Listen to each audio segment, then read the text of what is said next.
Welcome to the Otherworldly. This is the weekly show for the Changing Times, Changing World Conference. And tonight's is based on the panel format. So we're going to have a discussion about Ouija boards or spirit tables or spirit boards or any of a number of other things that they get called. One of my daughters was recently griping about some of the foolishness that comes on. My kids seem to have become the wise elders in their groups because they tend to have people who are in their teens or what are often referred to as baby witches who turn to my 30-something kids and get the wisdom of their elder years from them. So that's kind of fun. But this time of year especially brings out the silly things. Like, for instance, many animal shelters will not let you adopt a black cat at this point because they're afraid that somebody is going to use it for a sacrifice. I'm like, excuse me? No, if you've got cats that somebody wants to rehome, give them the home. But it's right up there with the poisoned pixie sticks. Or the people putting expensive drugs into candy. Excuse me? Has anybody priced edibles lately? Yes, and nobody is going to be giving your kids free cannabis. This is not something that, but it's that time of year, and I have to say that if I go out, the decorations, Halloween has become the second largest spending holiday in the United States. But we're going to be talking about that next week with Robin Canstein and how the transformation from the ancient holiday to the modern holiday. But tonight I'm talking about Ouija boards, and Ouija boards are sometimes referred to as a doorway to hell, evil. If you just bring them in the house, they can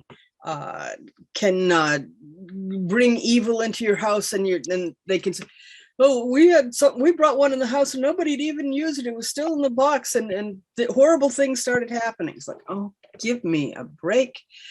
Doesn't work like that. They had provided back in February, I think, we were doing the show with Byron Ballard on book burning, and they provided evil books and Ouija boards to go onto their bonfire to burn, so people could have things to burn. If they didn't bring books to burn their own, they provided some for them. But Ouija boards go back a long time to well, they are strongly based in spiritualism. Spiritualism goes back to 1848 when the Fox sisters in upstate New York started hearing rapping, and within months they were being investigated by people who, well, this is big news. And upstate New York was actually referred to as the burned over district because they didn't have movies in those days. What they had was lecture halls, and people would go on this circuit and they would go through the lecture halls and charge 10 cents or 15 cents or whatever to go and hear somebody speak. It was entertainment. Yeah, and it was, because so many different religious groups went through explaining their particular new vision of God, they called it the burned over district. And sadly, I've forgotten why they called it that. But in Andrew Jackson Davis, this started 1848, wrote a book called The Philosophy of Spiritual discourse, and that was talking about how you can talk to the dead. The big thing about the Fox sisters, there have been mediums since forever, but the Fox sisters and spiritualism kind of made it accessible to everybody, that almost anybody could do it. That if you were going to listen, if you had the feeling there was a spirit around and you'd ask it, knock once for yes and knock twice for no, then you could talk to them. And so they came up with things called, very popular at the beginning was table tipping, where they would, people would put their hands on the tables and the tables would tip, and they would put the letters around the outside of a round table, and then so whichever letter was down, then people could keep track of what the message was that was being stated. It wasn't until into 18, theoretically, it was 18, I have it written down, 1890, William Feld. This is the major story, and you can find this in most references to Ouija boards, patented the Ouija board. Actually, the patent was done before that, in 89.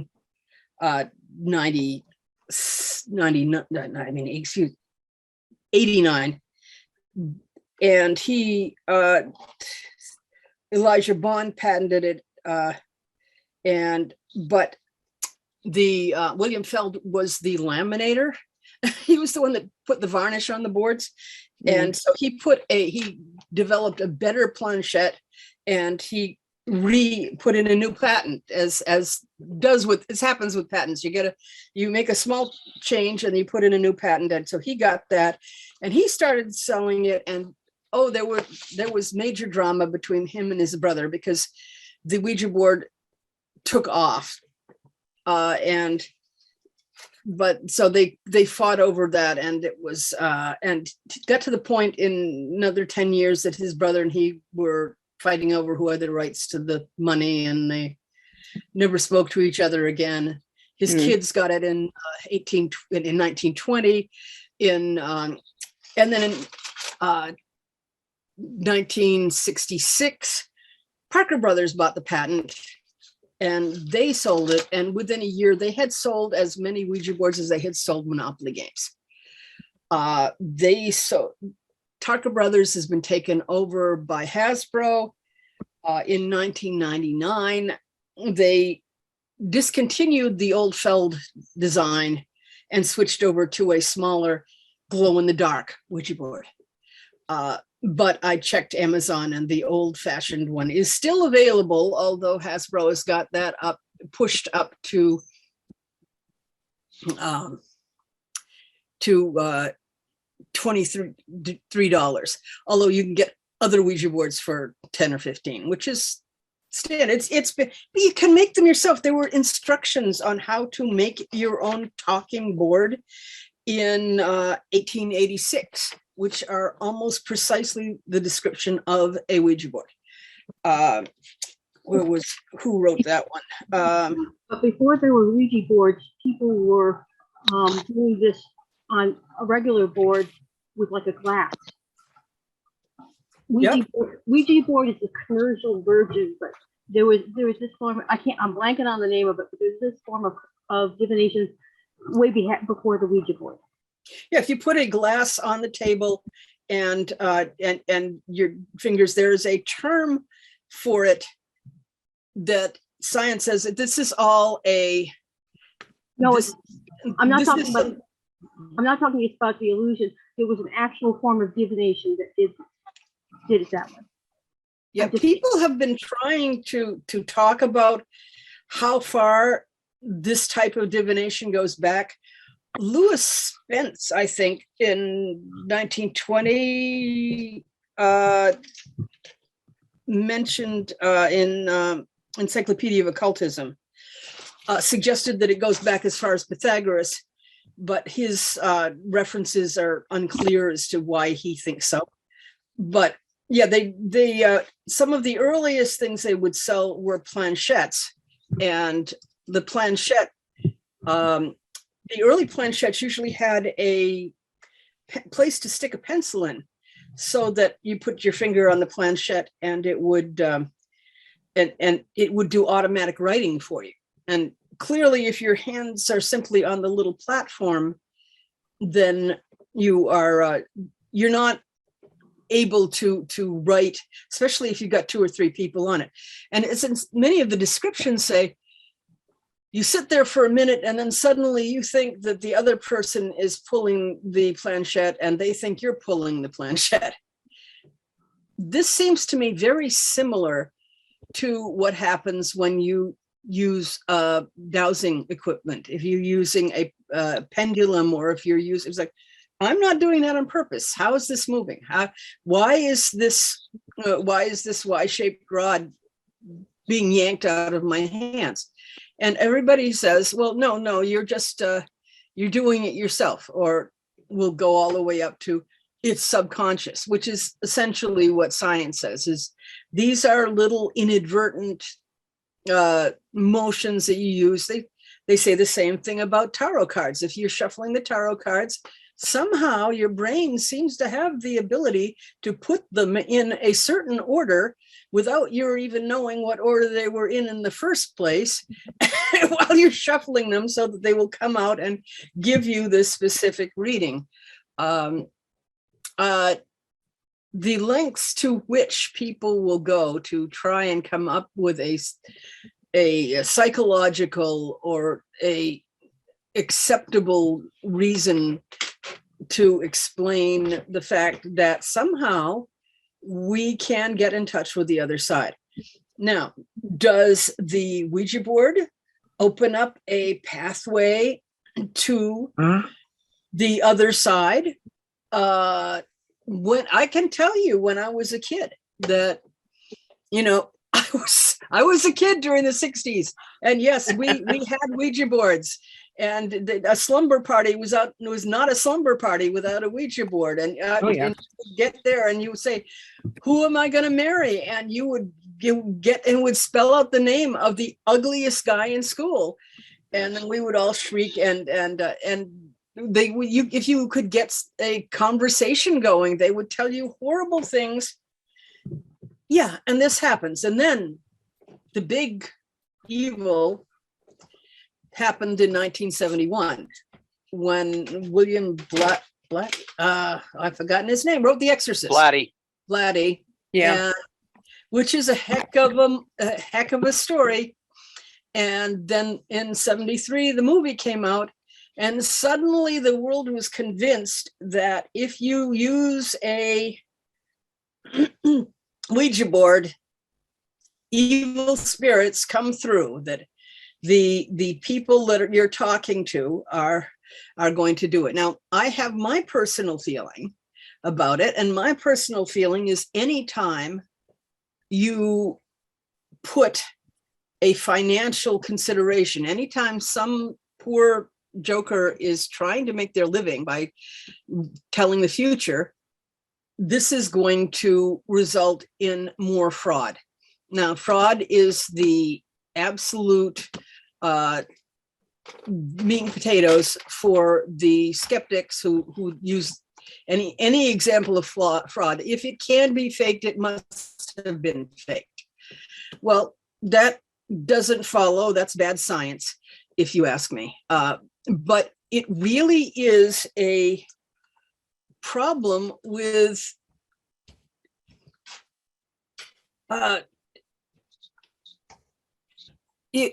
once you have made it important for them, that, let's face it, okay, they took the Fox sisters on the roads. And if you want a really tragic story, go read about them. And it was very, very sad how their managers, and one of whom was the older relatives, were trying to monetize the phenomenon that was happening around them. And then, so in later days, they said, no, we faked it. We learned how to crack our knuckles to make those tapping noises. And as people learned over the decades, boy, you can come up with a whole lot of ways of faking almost any kind of phenomenon. It was if you can get money for it, people will come up with a way of faking it. Sadly, that is what that is a thing. Now, it doesn't mean that just because it can be faked that it has been faked, but there are so many books out there on how to create phenomena, and of course they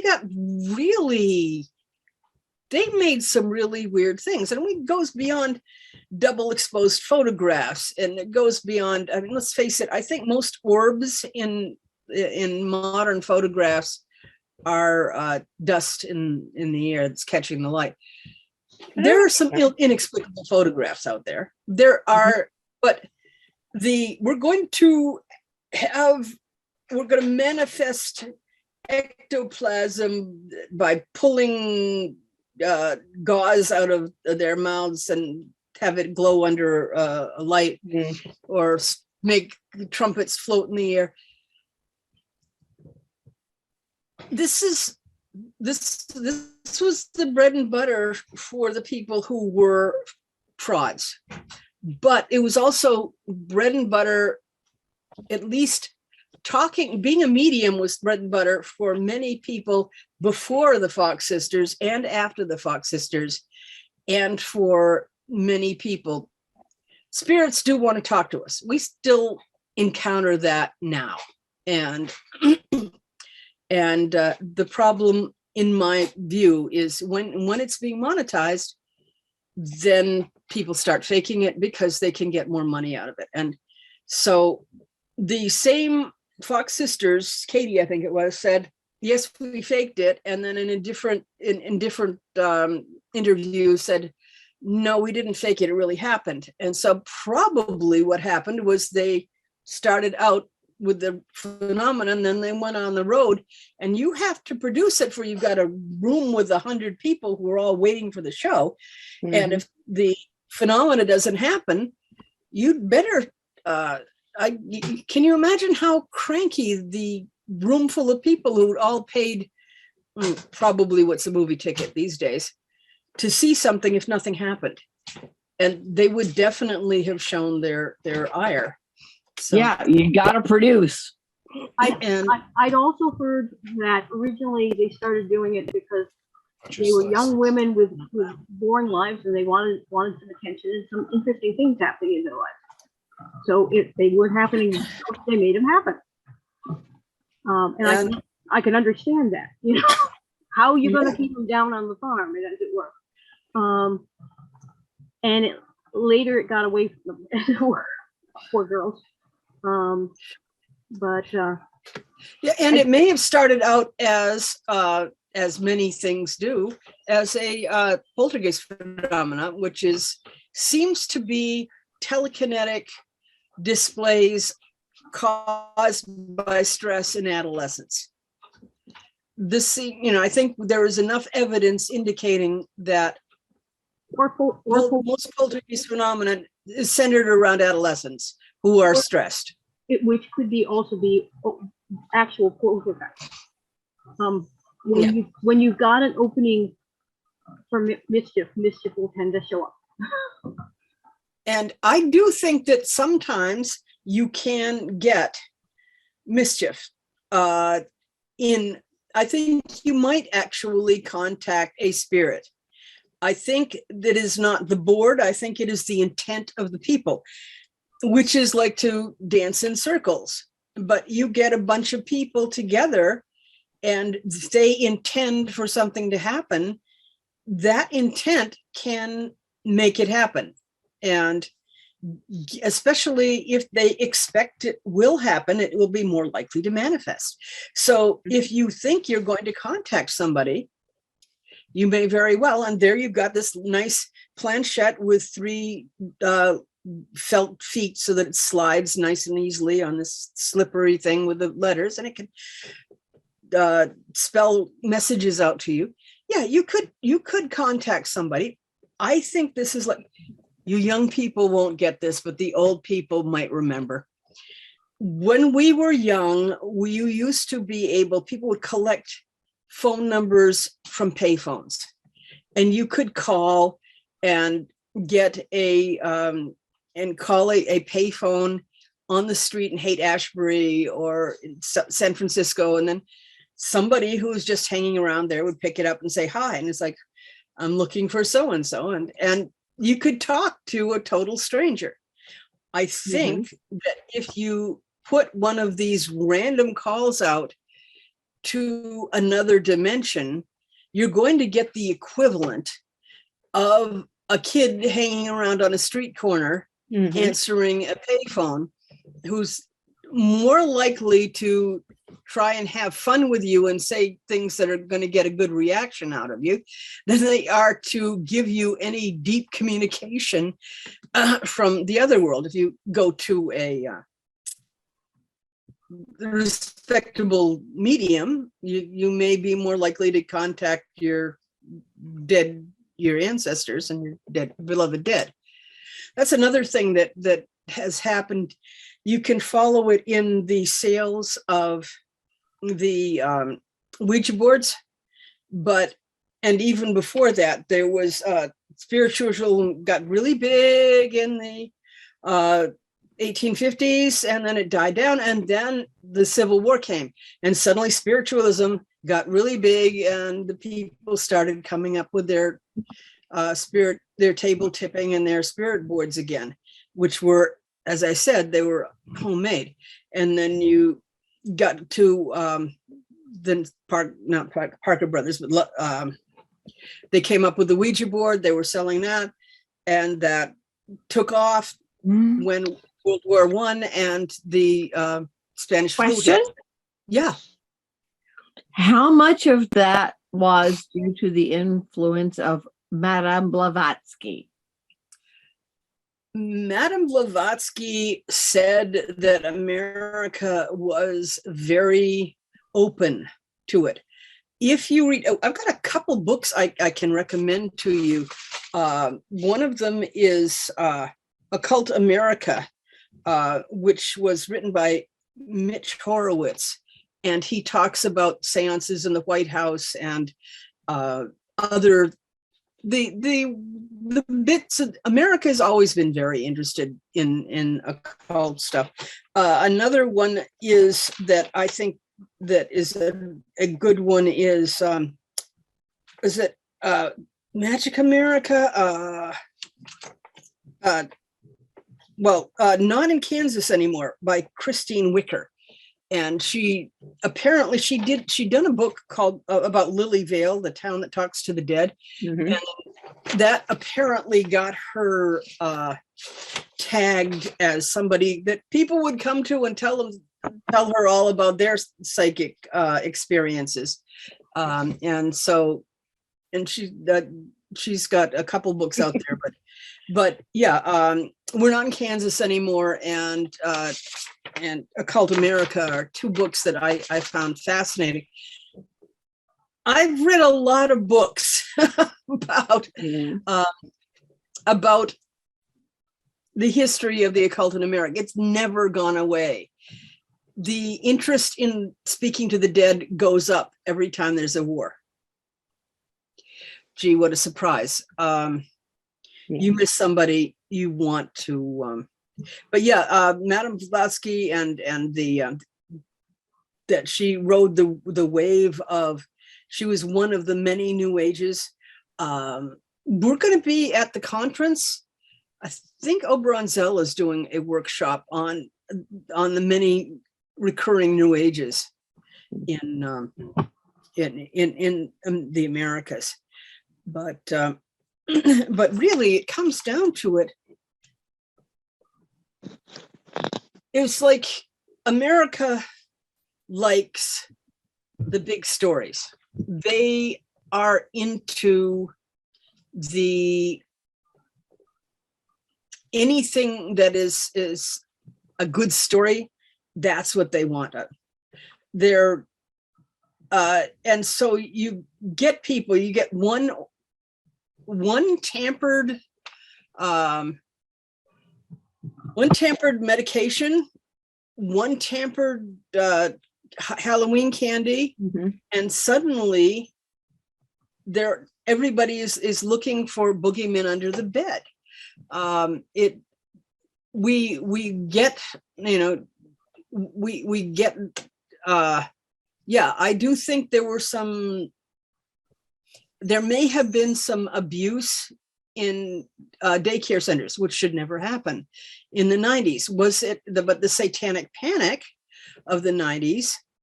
No, that was mostly BS. Although I have spoken to somebody who he provided therapy for people who believed that they had been abused by satanic covens. So, and for him, it was as a healthcare provider, it was very sad, and he hated it. And yeah, who wouldn't? But the extension, it's like every time there's a car accident, people suddenly think everybody's having car accidents. Mm. And so we are dealing with people blowing things out of proportion. And I'm going to say it several times. The Exorcist had a lot more to do with people's expectations about the Ouija board. Mm. And it's like, excuse me, I recall when the little girl came in and peed on the floor, her family, her mother's friends were all sitting around and singing show tunes around the piano. Suddenly, shouldn't singing show tunes around the piano make you think that your kid's going to get possessed? No, they have to blame it on the Ouija board. And I used to tease kid back in the 70s, other kids in college. They would get scared about that kind of stuff, and I would play games with their heads, because I was in my late teens myself, and I was a jerk. But just to go to show is, you don't tease the muggles. So it's I hear that one. I heard that one today. It's like, every time you hear a bell, that means a muggle has become a pagan. So, but does anybody, let's see, let me look through the chat and see if anybody had anything cool to say. Now they spread their BS on QAnon and Quora. Okay. Mm. Not all about, yes, I think I perhaps should apologize for using the word muggle. It is convenient, but not a, it's not a nice thing to use a derogatory word for somebody who's different than you. And so I apologize. Especially if they're different because they just don't have the skills or the training, Yeah. Thank you for correcting that. Thank you for apologizing. Well, yeah, I try to avoid it, but I heard that phrase today and I was amused by it, because it's really tempting, but better not, It is. Oh, Lord, I used to use the phrase crystal sucking dolphin channelers as a way of describing New Age people. And then I met a dolphin channeler, and she actually, she would be at the front of the workshop, and she would click and squeak, and her husband would interpret, and she would ask people would ask her questions, and she Crystal sucking beautiful. dolphin channelers. Well, it was rude, and I don't use that expression anymore, and I apologize for ever having. And I mean, that's kind of out there. Yeah, but on the other hand, having met a dolphin channeler, the dolphin channeling crystal suckers do appreciate you stopping. but the dolphin channeler was good and was doing really solid readings. Mm-hmm. And I said, okay, I have been making fun of their affect when they actually have a good spiritual thing going, and that I have been disrespectful about. You Yeah. also thought you were pretty sure you had something could not possibly exist. I really did. Well, I'm sure she did not suck crystals. The only one I know who actually licks crystals is my daughter, and she does that to see what is this? Oh yeah, I know what that is, because Okay. you have to be careful about that because some minerals are poisonous. Yeah. Yeah. But Carenza, could I read your thing? That they've got a story. There was a pagan store in Rutland, and the owner was murdered, and his head was taken. Heavens! There was a sudden satanic panic, and it was ritualistic and connected to Satan. Reality check. He was an asshole who sold a lot of drugs and screwed the wrong person, who thought that taking his head would stop the identification. But just as the pet shelters that will not release a black cat in October, people get these ideas.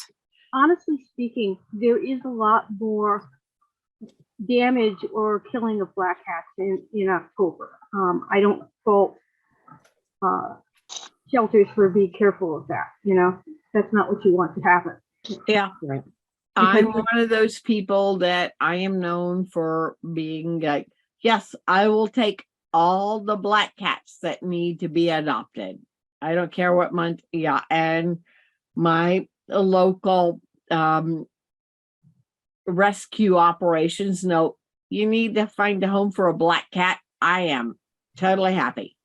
But they know you're not another. They know you're not someone who. Yes, they know. And they know, Yeah. and it doesn't matter what month. And I just absolutely adopted one last month, and I found out that a TNR feral cat was released about a year ago, who's started hanging about my place. So Little Midnight and he's trying to decide, does he want to interact with us? I can get within 6 feet of him now, which is pretty cool for a couple of year old feral cat. Yeah. Could we talk a little bit about Ouija boards as opposed to America or conspiracy theories? That would be really nice. Okay. Well, okay. I wanted to talk about conspiracy theories. I could have just stayed on the internet overall. Yeah. Yeah. That Okay. is the topic. That is the topic, and Ouija boards. I find them fascinating. I think it's very useful to have some way of reaching out. I think that they can easily reach your subconscious if properly directed. And I know lots of people who will identify as witches who are perfectly willing to use a Ouija board if they set up a magic circle around it. Yep. And because they have created a place of blessed protection, and then it's like you dial, you're directing it. We are trying to speak to so-and-so. You're placing a person-to-person call. You are not saying, hi, I'm going to ring this number that my friend gave me and see who picks up. That's a big difference. And I think that Ouija boards, when they're being used as we used them in the 60s, so curiosity for sleepovers, you're liable to tap into your own subconscious and freak each other out, or you may reach some entity who is not in any way useful or intelligent. I think the spiritual world is kind of like the physical world. There are good people, there are bad people, there's in between. But the spirits, likewise, there's good spirits, there's bad spirits, there's in between. Some of them are smart, some of them are not. Some of them do not have good intentions.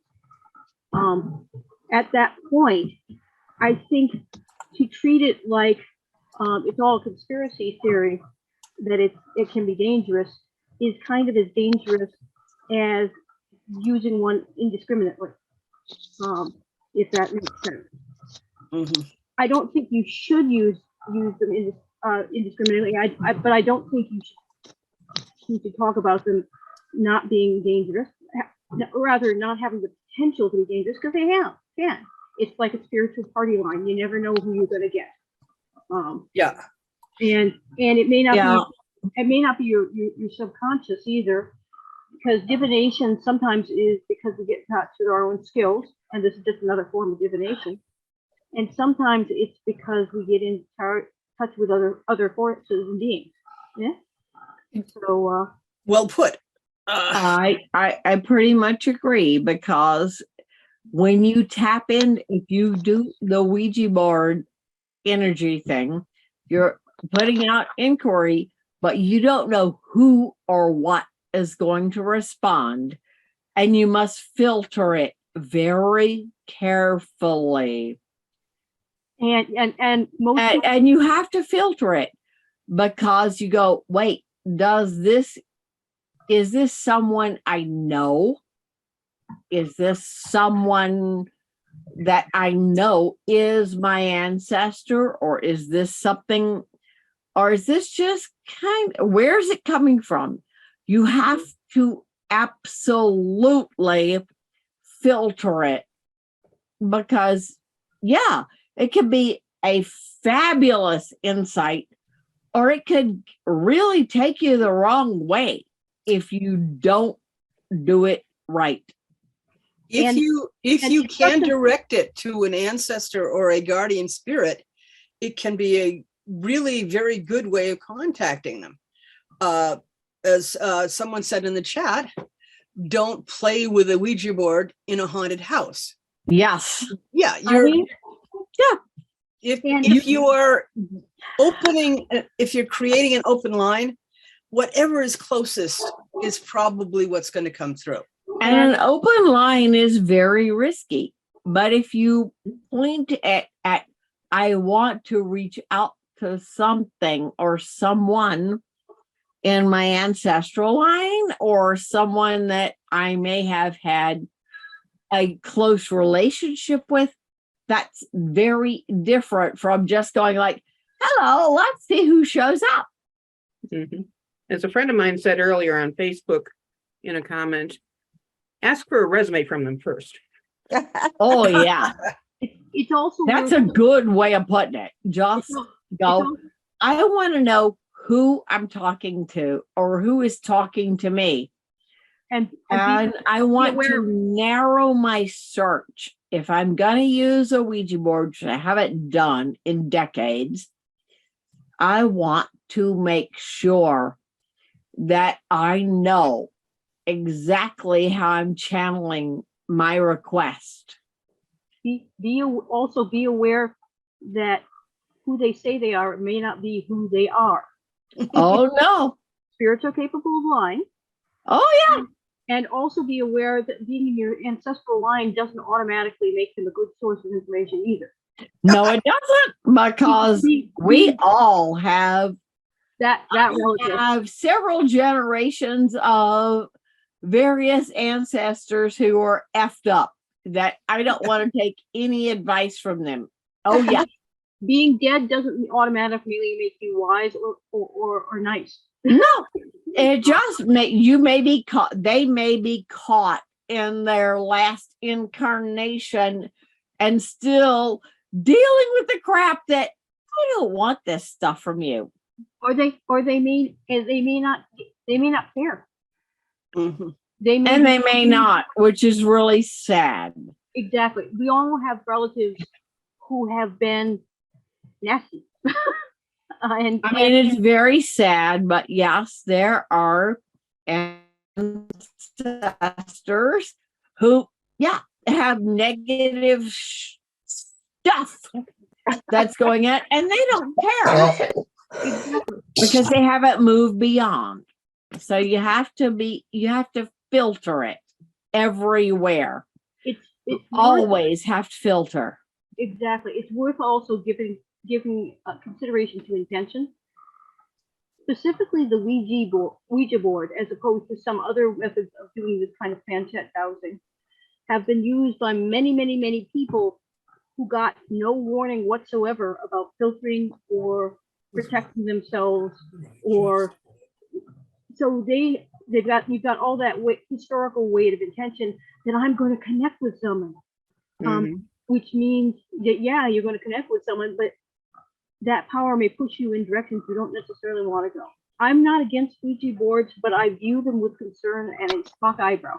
Well, they're sold as if they're a toy, and they're not sold with any instructions about how to do all of that care. Yes, exactly. And I mean, I imagine you look at the board at Hasbro or someplace, and they're trying to decide how to market this thing, and they don't want to put those in, because that's not going to be something that's marketable to parents.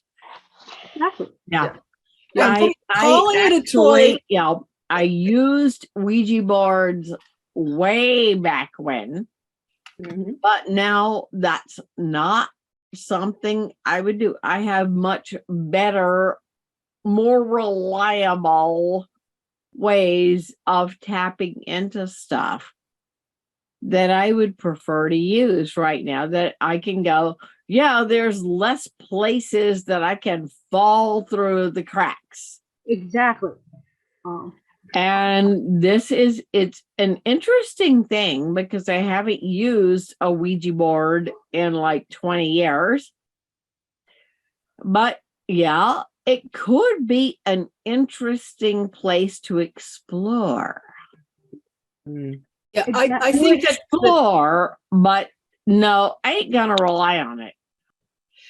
Yeah, I just think that part of the risk comes in because it was being marketed as a toy and promoted as a toy, and nobody if it's being used as a toy is going to be using the safeguards that we understand are probably the ones we want to be using. So it's like any tool, you need to use it to respect the tool. I've seen people doing something similar. As Aldo mentioned in the chat, that it's also a good way of reaching your subconscious. And frankly, yeah, when you're moving a planchette around, chances are very good that the subconscious mind is doing the moving.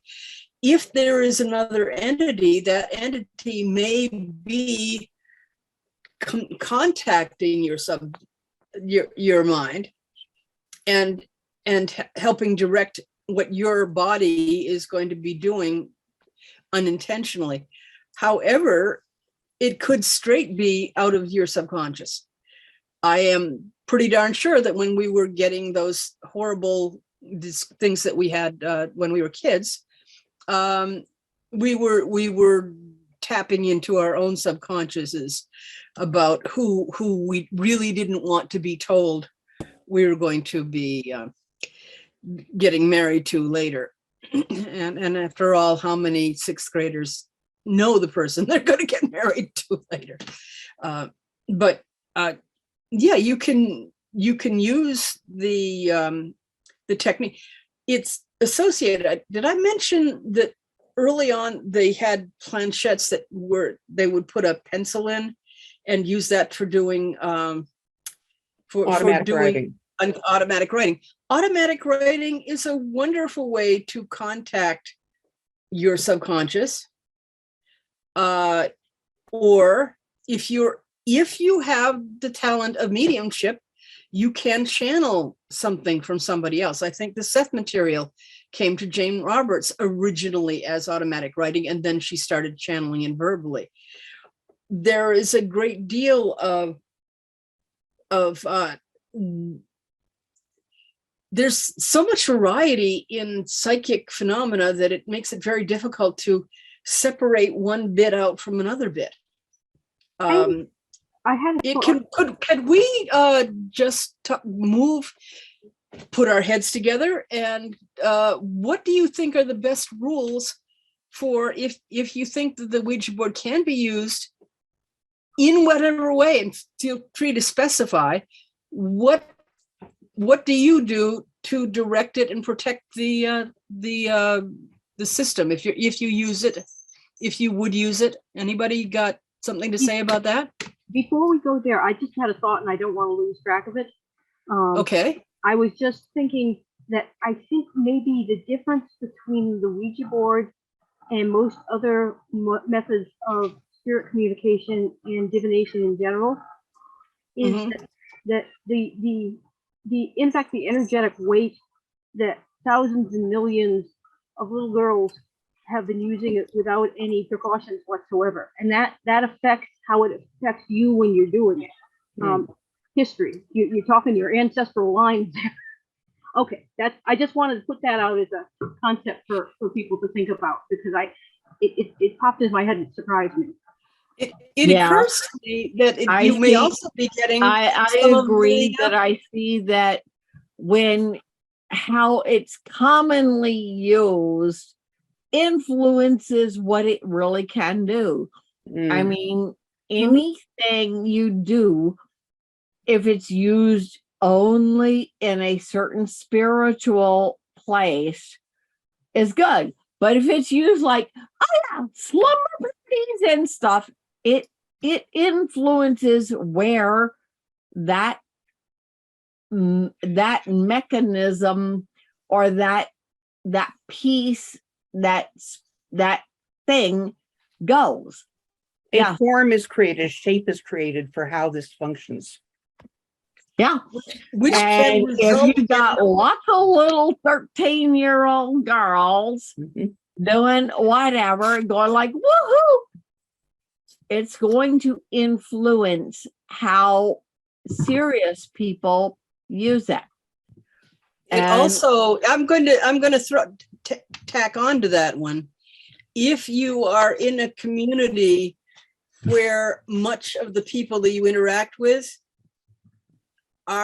consider it to be a dangerous gateway telephone line to hell, that telephone line has already been created by the belief of the people in your community, and you are more likely to tap into that than you are to if you are.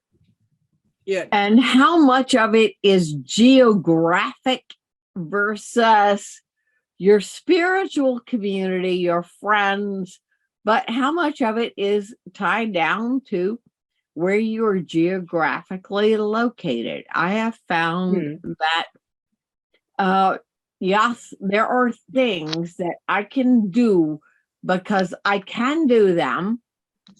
And there are spiritual friends across a huge network, across a huge geographic space. But I also find that, I have to really work not only on my own property, which is not a problem, but in the area where there are people who think differently, who have different values, who have different, let's just get out here and I'm going to go, yep, they got political stuff that's very different. And that's huge. Kathy I'm going to throw something from the chat. Kathy points out that it is a positive tool for some of the younger people to begin to learn that they have psychic talents and abilities, and that this is a stepping stone for them to begin to explore that, which is very positive. But that they can be. She also says, I wish they teach them precautions. We don't teach women to drive by putting little girls behind the wheels. Yes, good point. You don't want to put little 13-year-old girls out there and go, woohoo, and go, oh yeah, I'm gonna go. There's this horned god that goes down there, and maybe not. It may be her path. It may not be her path.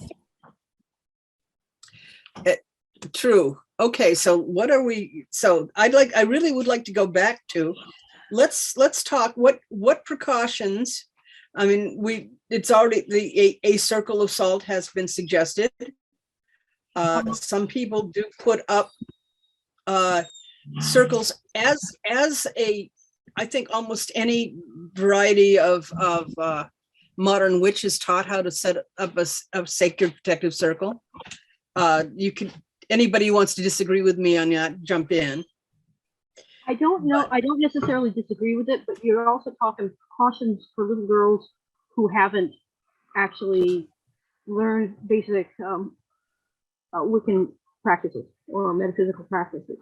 So that's what Yeah. I know some people will pray for safety and wise counsel. A simple a prayer. Yeah, I know that there are many people who try and reach their higher self Exactly. and ask their spirit guides to protect them. Or only the highest and wisest and best of responses or beings. It sounds a little bit like you're blocking part of the people on the internet. It's like anybody with hostile intentions, you're out of here. And well, you should. Yes. I think The internet is the spiritual world is also like the internet, you know. I think you could give the little girls the analogy that it's like, be careful what you wish for. Be careful who you ask for. Be careful what you ask for. Be careful what question you ask. The little girls have also been taught not to speak to strangers. Yes. One would hope. Well, you know. And hopefully they've been taught the story about the genie who takes the wishes and gives them exactly. If they play D&D, they'll learn that fast. Or almost any, that was the basic story plot line for Sabrina the Teenage Witch episodes. I'm going to use magic to get out of whatever my problem is. Oh, that screwed it up really good. I guess I have to fess up and do it the hard way. And Bewitched was the same way. When I was a child, I didn't have those lessons except from And actually, I'm looking at that where I went totally on my own. If you see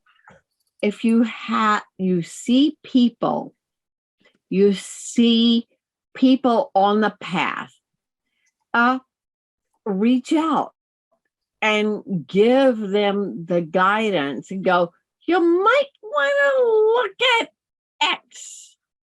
You might want to make it a perspective. You might want to, you need to do this, because I came up the hard way. And holy crap, I came up the hard way. If you can give people hey, look at it, there is a context, and you can choose one of 5 next steps to drill down to the next level. By God, do it.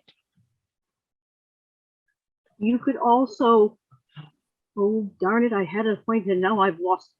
And it'll turn up 6 hours from now when I'm asleep, and I'll sit up in bed and go, oh, that's it. You might, if you've got some experience with the pendulum or something like that, when you're making a contact, when you can douse and say, is this the person who can give me, is this a spirit that can give me the information I need? Is this a spirit that's going to be safe to talk to? Yes. Anything that gives you a point to, anything that gives those people, the new people, a place to anchor, that's good. And then to reach out and explore. And yes, the whole thing of doing this really works. Yes, you can go Ouija board. You can do all kinds of other stuff, but yeah, you need to know how to find your way back home. Yes. Yeah. There's a that's one of the things, directing who you're sending the message out to, who you're going to let in. Those are important, but I was just thinking about the dowsing, and one of the things they teach new dowsers is to, once you have said, okay, show me a yes, show me a no, it's like, is this a question that I should be asking this through this medium? And sometimes the answer is no. You're not supposed to get the question there. One of the things that I remember from studying dowsing is very interesting. Dowsing is wonderful. Not what we're talking about tonight, but it is definitely related. When you're talking about a physical object that is moving, especially when you have a dowsing chart that gives you specific responses, very close. Something Yeah, like this. there you go. Thanks, Feather. That is a keep it up. Let me I want to. This one is missing the letter X, by the way. It has the alphabet except for X. I've seen them that had runes on them. So for people, any symbol you understand, it can be good for. But the asking, start asking, is this the right way? While I was looking into automatic writing, one of the warnings that they have to teach people when they're getting into automatic writing is don't begin to ask the automatic writing to do everything for you. Don't ask it to make all your decisions for you.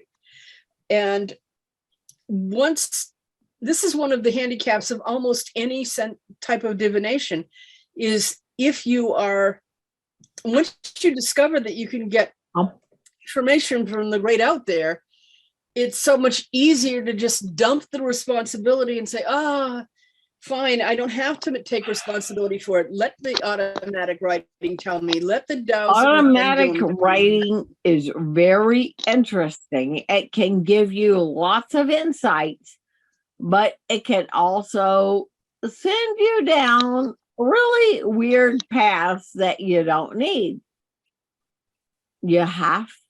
Automatic writing is a download. It's a huge freaking download of everything that you have been questioning, asking, doing, everything that's been on your mind, both consciously and subconsciously. And it can include really weird crap that you don't need. Yeah, I'm going to actually cut you off there because I have noticed we are now at the end of our time. I do want to I do want to include some people have suggested shall you open and have a standard opening and a standard closing once you if you're going to be using the system, so you don't slip up and invite something you weren't. Yes, definitely know what channels you're opening. Don't just broadcast and receive randomly, but don't open a door you can't close. And don't just leave the freaking doors open. This is one of the safety mechanisms that does come up over and over in the stories where things have gone wrong, when people just get freaked out and take the board and put it away without saying, all right, closing it up. No, whoever's here, you're not welcome anymore, go away. maybe that's all you need to do. But definitely don't open doors you can't close. And definitely if you're sending a message out, address it. So should you have a standard opening and close? Yeah, one that's consistent with your traditions. It doesn't matter what your traditions are. You could probably You can take back as far as the day you were born. Yeah, it depends on how old you are and what part of the country you grew up in. But Just saying you anyway, might so have created that the is a discussion about the spirit boards. And thank you for coming and listening. I do want to remind people that this will probably be up on our YouTube channel in a few days. And don't forget to register for the conference, because there's going to be a lot of really good stuff at the conference.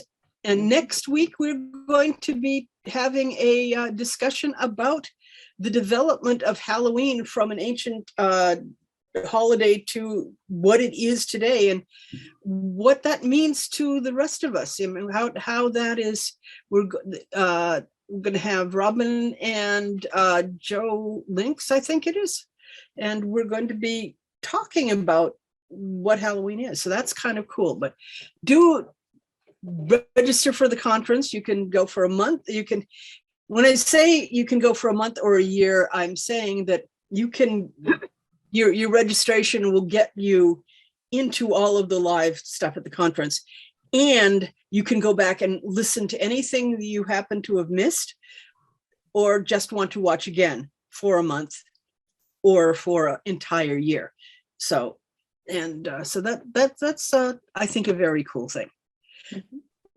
Thank you for being here and listening, whether you spoke or not. And I hope to hear you next week and for the conference. Okay, stop the recording. Doop.